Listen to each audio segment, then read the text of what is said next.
The Art of Miniature Firearms is a small book. It's only about 6 inches by 4 inches, but it's super thick.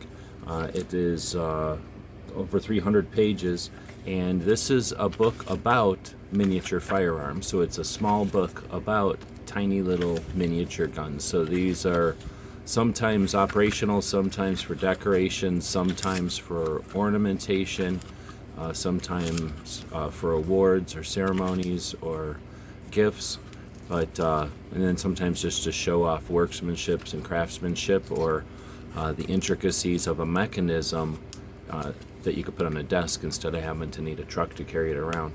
So pretty interesting book, and it's written by the Miniature Collectors Miniature Arms Society. It was written in 1999, and you can still get a hold of one. It's a great little book about little tiny firearms. Hope this helps.